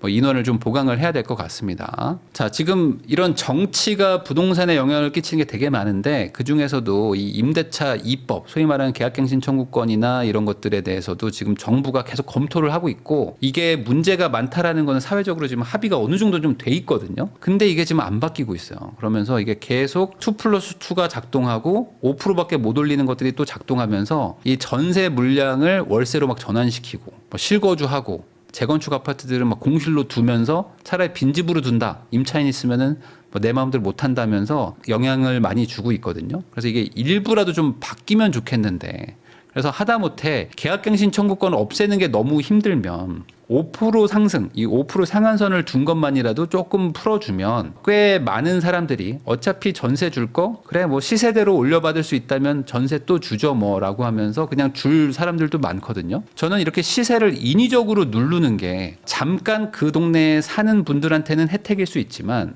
결국엔 모든 사람들한테 혜택으로 돌아가는 건 아니라고 생각합니다. 그러니까 이게 시세대로 그냥 올려주고 시세대로 낮춰주고 하는 게 맞는 거지 인위적으로 몇 년은 뭐 싸게 살게 해줄게 라고 하면은 이 사람이 평생 싸게 사는 것도 아니고 또 다시 나가면서 엄청나게 또 비싼 전세를 또 상승시켜서 재계약을 해야 되니 이래나 저래나 이게 별 의미가 없다면 부작용을 최소화하는 쪽으로 가는 게 맞지 않나 라는 생각은 여전히 있어요. 그래서 이건 조금 일부라도 계약갱신 청구권은 뭐 못 없앤다면은 상한제라도 조금 완화를 시켜주면 저는 전세 문제에서 약간이라도 나아지지 않을까라는 생각은 좀 듭니다. 자, 강동구에 지금 대형 싱크홀이 하나 생겨가지고 그것 때문에 지금 많은 분들이 걱정 많으신데 결과적으로 이제 기사를 보니까 한 명의 사망 사고가 난 것 같아요. 그래서 이거에 대해서는 되게 좀 안타깝고 저도 이제 건설업에 있었던 사람으로서 너무 좀 안타깝다. 어떻게든 막았으면 좋겠지만 뭐 저도 이제 이런 업을 해본 사람으로서 이게 막기가 쉽지가 않은데 뭐 그럼에도 불구하고 피해가 안 생겼었어야 되지만 이걸로 인해 이제 인명사고가 났다는 게 너무 안타깝고 아무쪼록 이제 잘 해결이 되고 어떻게든 좀 보상이나 뭐 원인 분석이 잘 됐으면 싶다라는 그런 마음이 좀 있습니다. 그래서 이제 아까 제가 말했던 거를 좀 이어서 하면은 이 전월세 인상률이라도 조금 올리면 어떨까라는 얘기들이 지금 나오곤 있거든요. 근데 이거에 대해서 안 될 것 같아요. 안 될 것 같다는 게 좀 안타깝고 그리고 이게 과연 정부 그리고 이제 여야에서 이게 합의가 될까? 이거 합의하면 그걸로 인한 여론의 어떤 비난 이런 것들도 되게 클 것 같은데 이런 게 과연 합의가 될지에 대한 좀 의문도 좀 있습니다. 자, 그리고 마지막으로 요거는 꼭 제가 얘기를 좀 해드리고 싶어가지고 가져왔는데 이게 지금 당근 마켓에서 사기치는 사람들이 지금 나타났어요. 뭐냐면 오피스텔이나 빌라 같은 거 있잖아요. 이런 데들이 요즘 당근의 직거래들로 좀 나오고 있답니다. 그래서 여기가 이제 빈집들이 있잖아요. 그리고 월세 받는 집, 이런 집들은 보통은 이제 세입자를 내보내고 뭐 수리할 거 수리하고 해서 세입자를 새로 맞추거든요. 뭐라고 하냐면 거기 비번 좀 알려주세요. 제가 집 좀 보러 갔다 올게요. 한다는 거예요. 그래서 집을 봤어요. 그 사람이 그 집에 들어가서 사진을 막 찍습니다. 사진을 막 찍고 그리고 비번도 내가 알고 있잖아요. 그러니까 요 상태로 그대로 직거래 물건을 또 올려. 자기가 주인인 양. 그래서 아무것도 모르는 사회 초년생이나 뭐 대학생 이런 친구들을 이제 꼬시는 거죠. 일부러 시세가 뭐 예를 들어 뭐 2천에 100이면 1000에 50 이렇게 올린다고 합니다. 그러면 시세가 반토막인데 집주인처럼 얘기를 하면서 비번도 알고 있지 사진도 보여주지 막 동영상도 찍어주지 막 이러니까 철석같이 또 믿는다는 거야. 거기다가 이 친구들이 조금 공부를 했다고 저 등기부 같은 거 좀 볼 수 있을까요 했는데 그 포샵하면 그만이거든. 그래서 대포폰을 이용해 가지고 당근에 가입해서 사기를 치는 포토샵질을 해가지고 주인인 척해서 계좌로 돈을 받는데 이게 요 어린 친구들이 잘 모르다 보니까 계약금 100만 원 보내고 뭐 이제 계약서 쓰자고 하는데 이거 지금 내일 나간다고 뭐 내일 나가고 뭐 다음 주에 뭐 바로 계약하자는 사람이 있어가지고 지금 돈 쏘시라고 막 이렇게 하는 거예요. 막 다급하게 하는 거죠. 그러니까 이 친구들이 이거 100만 원짜리 월세집이 50만 원에 나왔다고 하니까 부랴부랴 계약금을 막 다 전액을 다 써버리고 그렇게 해서 그거 받아서 잠적하고 한 집으로 막 여러 개를 그렇게 중복 계약해가지고 자기가 이제 계약한 줄 알고 갔더니 비번이 다르고 다른 사람이 거기 살고 있고 근데 주인 이름도 다르고 저 어떡하죠? 하는 일들이 지금 일어나고 있다라고 합니다. 그래서 이게 직거래라는 게 사실 좋다면 좋은 건데 나쁘다고 얘기하는 부분도 있어요. 왜냐하면 이거에 대한 책임을 지는 것과 그 상대의 신분 확인 이런 것들을 확실하게 하면 모르겠는데 이걸 또 이제 항상 속는 사람들, 잘 모르는 사람들이 많잖아요. 그래서 이걸로 지금 또 뭐 몇백만 원, 또 몇천만 원 날리는 사람들이 있다고 하니 만약에 지금 요 영상을 보는 이제 사회 초년생이나 잘 모르는 사람들이 있다면 중개사 끼고 해라. 중개사들도 사기치던데요. 그럴 수도 있지만 직거래보다는 확률이 좀 낮을 게 훨씬 많고요. 중개사분들한테 가셔가지고 그래도 하는 게 맞다고 봅니다. 적은 돈을 아끼려다가 큰 사고 터지는 게 부동산판이거든요. 그러니까 이런 것들은 좀 알고 계시면 좋을 것 같아요. 자, 강달러 정치 불확실성에 원달러가 1470원을 돌파한다. 뭐 이런 얘기들이 나오고 있는데 정말 이게 바람잘 날 없는 한국의 요즘입니다. 그래서 지금 정치적으로도 지금 뭐 탄핵한 게 계속 막 기각이 나오고 있고 뭐 이런 상황에서 뭐 달러는 또 달러대로 막 올라가고 뭐 어떻게 해야 될까? 다들 뭐 지금 혼란스러운 상황인데 이 상황에서 이제 굳건하게 국밥처럼 쭉 올라가고 있는 게 이제 금이죠. 금이 예전에도 비싸다 했는데 지금은 이제 계속 올라가 가지고 최근에 한국이 2월 달에 잠깐 김치 프리미엄이 붙어 가지고 지금 튀었다가 좀 빠졌지만은 국제 금 시세를 보면은 계속 올라가고 있다라고 보시면 됩니다. 이 시장은 지금 금값이 올라간다는 거는 이게 금으로 결국에 좀 피신을 해야 되겠다. 이 시장이 좀 불안하다. 뭔가 어디서 하나 뭐 무너질 것 같다라는 공포감이 들 때 금이 이제 올라가는 건데 그만큼 뭔가 지금 미국도 뭔가 좀 과열된 것 같고 뭔가 막 전쟁 위기 뭐 이런 것들도 좀 느껴지고 이럴 때 확실한 걸로 가 있자. 라는 수요들이 지금 이렇게 가격을 좀 끌어올리고 있는 게 아닌가라는 생각이 듭니다. 또 그 와중에 또 트럼프가 말을 또 바꿨습니다. 그래서 관세를 막 부과한다 막 하다가 약간 조금 내가 어느 정도 협상을 좀 해보려고 했는데 조금 풀어줄까? 라고 하면서 이 소위 말하는 이제 협상 카드로 관세를 쓰는 게 아니겠느냐라는 주장에 조금 힘을 좀 실어줬습니다. 그러다 보니까 우리나라에 투자하고 하면 내가 뭐 관세 부과 안 하고 이러면서 소위 말하는 이제 협상 카드로 지금 이걸로 협박 카드를 지금 쓰고 있는데 그게 또 먹히는 곳들은 약간씩 좀 풀어주고 있어요. 그래가지고 지금 현대차가 또 미국에다가 또 대규모 투자한다고 하니까 그래 그러면 좀 관세 빼줄까 뭐 이러면서 지금 협상을 좀 하는 그런 것들이 보이다 보니 시장에서 또 다시 역시 그냥 무대뽀는 아니었구나 라고 하면서 테슬라 12% 올라가고 나스닥이 지금 2%가 올라갔던 상황입니다. 테슬라가 최근에 거의 뭐 한 40% 가까이 빠졌었는데 최근 정말 일주일만 보면 또 한 20% 올라가는 뭐랄까 롤러코스터를 또 보여주고 있습니다. 비트코인도 마찬가지죠. 비트코인도 트럼프가 이 미친 짓 하는구나 하면서 막 빠지다가 아니네 정신 차린 건가 하면서 다시 또 기대감에 며칠째 계속 올라가고 있죠. 그래서 지금 다시 1억 3천만 원까지 올라왔는데 그러다 보니까 이게 제일 재밌는 건 뭐냐면 한 달 전에만 해도 비트코인 끝났다 망했다고 또 얘기가 나왔었는데 다시 최근 며칠 사이에 역시 비트코인 하면서 이제 또 간다 하는 분들이 또 늘어나는 걸 보면은 이 시장은 정말 이 가격에 따라서 금세 여론이 바뀌는 것 같기도 합니다. 그래서 요 돈나무 언니라고 맨날 테슬라 몰빵하자 막 이렇게 말하시는 분 있잖아요. 요 분이 이제 또 한 번 또 입을 터셨어요. 저 테슬라 이제 5년 안에 2,600달러 간다. 한 20% 올라가니까 아니다 더 간다 하면서 또 이제 기름을 또 붓고 있습니다. 앞으로 어떻게 될지 좀 지켜봐야 될 것 같아요.